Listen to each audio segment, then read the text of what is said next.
In 1855, John Hunt left his family home in Ireland and he came to the United States. He settled in Aberdeen, Maryland, which is just a little bit north of Baltimore, Maryland. And from there, he got married, he had children, he bought a house, he had a job. John Hunt lived the rest of his life in Aberdeen, Maryland. John Hunt died in Aberdeen, Maryland, and John Hunt is buried in Aberdeen, Maryland. As I tell you the story and sing you the song that goes with it, please keep in mind that when John Hunt came here in 1855, he was 13 years old. So think about your 13-year-old child or your 13-year-old grandchild or your 13-year-old niece or nephew or just a kid down the street, picking up, leaving home, going to a country where they knew nobody, they knew nothing, and they had no idea at all what they were going to do when they got there. They just knew that they had to go there and try and make something of themselves in life. That's what life was like back then. And John Hunt never saw his family again. There were no cell phones, there was no internet, there was none of the communication means that we have today back in the 1800s, except for the annual family letter. And every year, John Hunt's father, Brian, who could neither read nor write, would go next door to the schoolmaster's house and dictate to him the comings and goings of the family, who got married, who died, who had children, who got a job. All of the things that we do today instantly with a text message, they did once a year with the annual family letter back then. And every family letter ended with a request for John to come back and visit his family, and he never did. They never saw each other again. About 1972 or so, a man named Peter Jones was cleaning out a house in Aberdeen, Maryland. And in that house, he found a stack of old papers. And those papers were the letters that had been written to John Hunt over the years. They had been kept. And he took those letters, there were 22 of them, I think. He took those letters and he turned them into something that we know today as the Ballad of Kilkelly Ireland, the story of the Hunt family.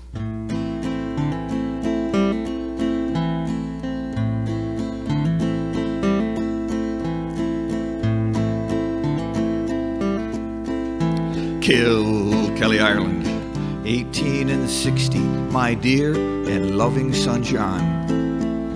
Your good friend, the schoolmaster Pat McNamara, so good to write these words down. Your brothers have all gone to find work in England. The house is so empty and sad.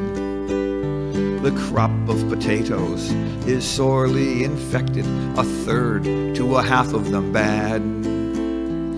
Your sister Bridget and Patrick O'Donnell are going to be married in June. Your mother says not to work on the railroad. Be sure to come on home soon.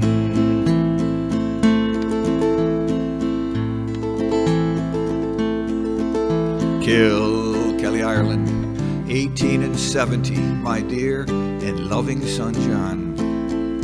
Hello to your missus, to your 4 children, may they grow healthy and strong. Our Michael has got in a wee bit of trouble, I don't think that he'll ever learn. Because of the dampness, there's no turf to speak of, we have nothing to burn.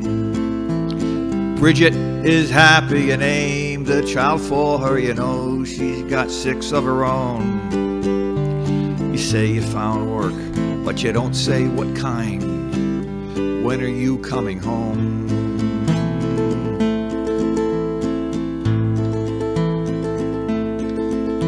Kilkelly Ireland, 1880, Michael and John, my sons. I'm sorry to give you the very sad news.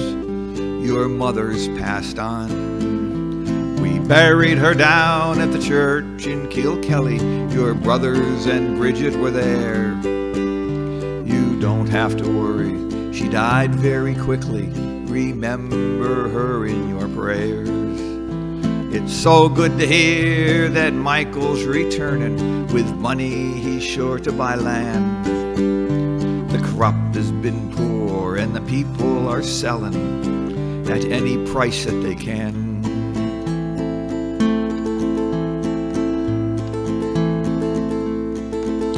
Kilkelly Ireland, 18 and 80, my dear and loving son John. I suppose that I must be close on to 80. 30 years you've been gone. Because of all of the money you sent me, I'm still living out on my own. Michael has built himself a fine house. Bridget's daughters are grown. And thank you for sending your family picture. They're lovely young women and men.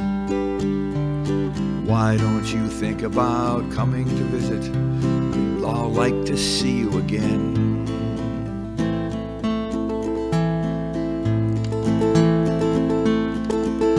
Kilkelly Ireland, 18 and 92, my dear brother John.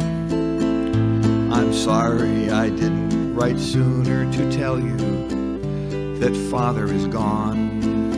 He was living with Bridget. She said he was cheerful, healthy right up to the end. You should have seen him play with the grandchildren of Pat McNamara, your friend. We buried him alongside of Mother down at the Killkelly churchyard. He was a strong and feisty old man, considering his life was so hard. It's funny the way he kept talking about you. He called for you at the end. Why don't you think about coming to visit? A joy to see you again.